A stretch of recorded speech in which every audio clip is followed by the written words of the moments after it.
ሞኝ አይደለም። ከዚህ በላይ እንድትሸውደኝ አልፈቅድልህም። ገባህ? እኔ እንደዚህ አይነት ሰው እንደሆን ሲጀምር አንተ ነህ ጋር ከፋኝ ያለው። ገባህ? ከዚህ በላይ ምን ይፈጠር? አብራችሁ ካደራችሁ ምን ይፈጠር በምን አውቃለሁ? እሷ ሰክራ ይሁን እያስመሰለችውን አላውቅም። ጋይስ በነገራችን ላይ ሌላ ታምር የለም። አብርሃም ለብቻው ሆኖ የራቁት ቪዲዮ በደንብ ተይዞበታል። ይህንን ነገር ደግሞ ያደረጉት ፍቅርና ሩታ አንድ ላይ ሆኖ ነው። ይህንን ነገር ማመን ያልፈለጋችሁ ሰዎች ልትኖሩ ትችላላችሁ። ፍቅር ከሩታ ጋር ሆና ነው ይህንን ነገር እያደረገች ያለችው ማለት ነው። እጅ እንደማይሰጡ ግልጽ ነበረ ከዚህ በፊትም እና አሁንም ተመሳሳይ አይነት ነገር ነው እየተደረገ ያለው ማለት ነው። ሄርሜላ እንግዲህ የራስሽ ምርጫ አለሽ። እነዚህ ሰዎች እያሴሩ ያሉትን ሴራ አሸንፌ ምንም ይሁን ምንም ይህንን ልጅ በእጅ ያስገባለሁ ብለሽ የምታስቢ ከሆነ ለአብርሃም ይቅርታ የማድረግ መብቱ ያንቺ ነው ማለት ነው። አይ በቃ ከዚህ በላይ እኔ እሱን በእጅ ያስገባለሁ ብዬ ከነዚህ ሰዎች ጋር እየታገልኩኝ አልቀጥልም። ከዚህ በኋላ እኔም ከሱ ህይወት ወጥቼ የራሴን ህይወት መኖር ጀምራለሁ። ይሄኛውም አንዱ የአንቺ ምርጫ ነው ማለት ነው እና አብርሃም ነገርየውን አንጠልጥሎ ቪዲዮ ተይዞበት ነው። አማራጭ ስላጣ ነው። በነገራችን ላይ ትላንትና እያለ ነበረ። ያው ግልጽ ነበረ። ተገዶ ያንን ነገር እያለም እየተናገረም እንደነበር ግልጽ ነው። እኔ መች ነው አንተ ሰውዬ የምትነቃው ነው። እኔ አሁን ፈለገህን ያደረግከው ምናምን ብዬ ነበር ሳስብ የነበረው፣ ግን የትላንቱ ሁኔታን ሳይ ደግሞ እዚህ ጉዳይ ውስጥ ፈልገህ እንዳልተገኘ ነው እየገባኝ ያለው እና በቃ ሁሌ አንተን የፈለገ ሰው የሆነ ወጥመድ ሰርቶ ይዞ ሄዶ እንደፈለገህ ሊያደርግህ ይችላል ማለት ነው። እኔ አሁን እየተረዳሁ ያለሁት አንተን በቀላሉ አግኝቶ የፈለጉትን ነገር ማድረግ እንደሚችሉ ነው። ምክንያቱም ይሄ ዛሬ ላይ የነበረ ብቻ ሳይሆን ከዚህ ቀደምም በተደጋጋሚ ይሄ ነገር ሲደረግ ነበር እና መች ነው አንተ ለራስህ ህይወት ኃላፊነት ወስደ ጥንቃቄ ወስደ ራስህን ከእንደዚህ አይነት ነገር ልታስመልጥ የምትችለው ማለት ነው። በነገራችን ላይ ሌላ ተአምር የለውም። እያንዳንዱን ነገር በአግባቡ መስራትና መዝጋት ስላልቻልክ ነው። በቃ እዚህ ጋር የጀመርከውን ህይወት በአግባቡ ክሎዝ ሳታደርግ ሌላ ቦታ ሄደ እንትን ትላለህ። ማንም አይነካኝም፣ እኔ እንደፈለግኩ አደርጋቸዋለሁኝ። ኢቭን በቅርቡ እነዚህ ሴቶች ላይ ስትስት ነበር። እኔ ነኝ ወደ ሚዲያ ያመጣዋቸው፣ እኔ ነኝ ኮንትሮል የማደርጋቸው ምናምን ብዙ ነገሮችን ስትል ነበር እና ሴቶችን እልህ አስይዘ እግዚአብሔርን መጨረሻን ያሳምርልኝ ብትል ነው የሚሻለው ማለት ነው።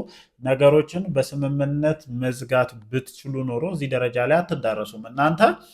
አንተም ሆን ብለህ ሄደህ ከሄርሜላ ጋር እነሱን ወደ ማብሸቅ፣ እነሱም ተመሳሳይ የብሽሽቅ አይነት ነገር ስለሆነ በቀላሉ የምትላቀቀው አይደለም። እንግዲህ አሁን ነገርያህን የያዘበትን የራቁት ቪዲዮ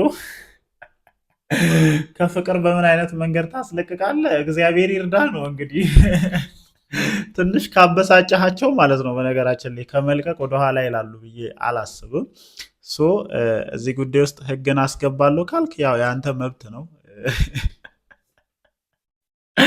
እግዚአብሔርን እኔ በሴቶቹ ነበረ ማቀው ነገርያቸውን ልከው እንትን ሲሉና ያንተ ከባድ ነው እንግዲህ በስተመጨረሻ ፋይናሊ የአብርሽን ነገርየውን ልናይበት ነው።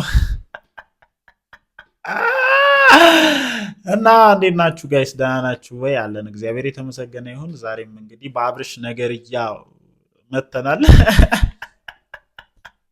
ከትላንት ጀምሮ ዘና እያደረገኝ ስለነበር ነው እና አሰባችሁታል። ይሄ ነገር በብዛት ሴቶች ላይ ነበር የሚያጋጥመው እና ወንድ ልጅ ነገርየውን አንጠልጥሎ የሚያሳይበት ቪዲዮ ኮንትሮል ተደርጎበት በሴቶቹ ቁጥጥር ስር ሆኖ ትላንትና መግለጫ ሰጥቶ ነበረ። እያንዳንዱን ነገር ፈልጌ ወድጄና አምኜበት ነው ያደረግኩት። ስለዚህ ሄርሜላ መሆናችሁ ሩታ ያው በእርግጥ ታውቃለች እንትን ጉዳዩ ላይም አለችበት እና እኔ አሁን እዚህ ጋር ማለት ነው እንድትከራከሩኝ የማልፈልገው ሩታ እዚህ ጉዳይ ውስጥ የለችም ብላችሁ የምታስቡ አንዳንድ ሰዎች አላችሁ እና ሩታ እንዴት ነው እዚህ ጉዳይ ውስጥ ልትኖር የማትችለው ማለት ነው? በቃ ፍቅር ሩታን ሰፖርት ለማድረግ አምናበት ነው እዚህ ጉዳይ ውስጥ የገባችሁ ማለት ነው። ከአንድም ሁለት ያጠመደችው እንዴት ያለች ልጅ ነች በእናታችሁ እግዚአብሔርን። ሰው አንዴ የመታው እንቅፋት ድጋሚ ይመታዋል። አብርሽ ምን ሆነ ነው ግን አንተ?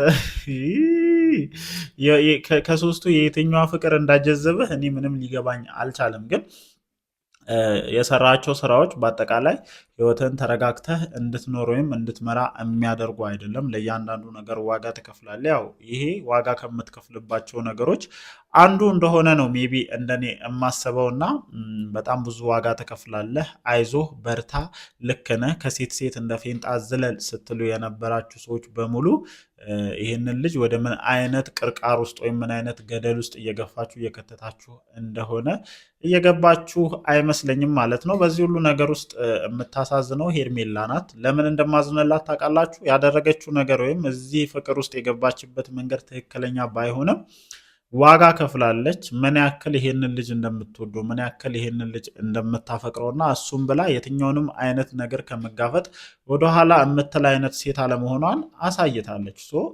እቺ ልጅ ፍቅር ይዟት ነው ይሄንን ሁሉ ነገር የምታደርገውና እሷ ላይ አሁን ላይ እኔ ለመፍረድ ይከብደኛል። ስለዚህ አሁንም ቢሆን ይሄ ልጅ ወጥመድ ተሰርቶበት ነው እየገባ ያለው። ተናግሬያለሁ ከዚህ ቀደም ያላችሁ ብቸኛ አማራጭ ከነዚህ ሰዎች ራሳችሁን አረቃችሁ። እሱ ነው ከተሳካላችሁ እኮ ነው እንጂ አብርሃምና ሩታን በቀላሉ ለያይቶ ሰላም ተፈጥሮ አንቺም ባልሽን አዲሱ ባልሽን አቅፈሽ ሰላማዊ ህይወት መኖር ቀላል እንዳልሆነ ነው ሜቢ በባለፉት 1 ዓመታቶች ውስጥ ለማየት የቻልነው ማለት ነው። እኛ አንቺም ይሄንን ነገር ሞር የተረዳሽ ይመስለኛልና አይ በቃ እኔ ከዚህ በላይ መታገል አልችልም የምትይ ከሆነ ይሄ ጥሩ አጋጣሚ ነው፣ ቅንጥስ ማለት ትችላለች።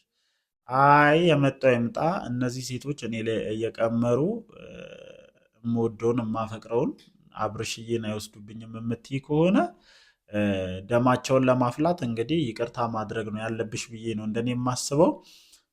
ግን ድጋሚ ሄዶ የእነዚህ ሰዎች ወጥመድ ላይ ላለመውደቁ ምንም ዋስትና የለሽም ማለት ነው። እንግዲህ ሲጠራ አቤት እያለ ነው የሚመጣው። እኔ ምን አደርገሽ ነው ግን ፍቅር እንደዛ መኪና ውስጥ እንዲስምሽ ከዛም አልፎ ደግሞ ሩም ውስጥ ገብቶ ነገርየውን አንጠልጥሎ ጃላ አንጠልጥሎ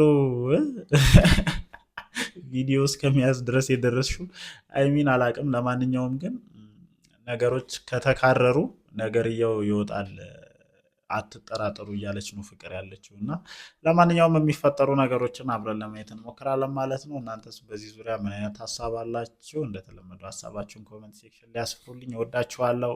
ይመቻችሁ።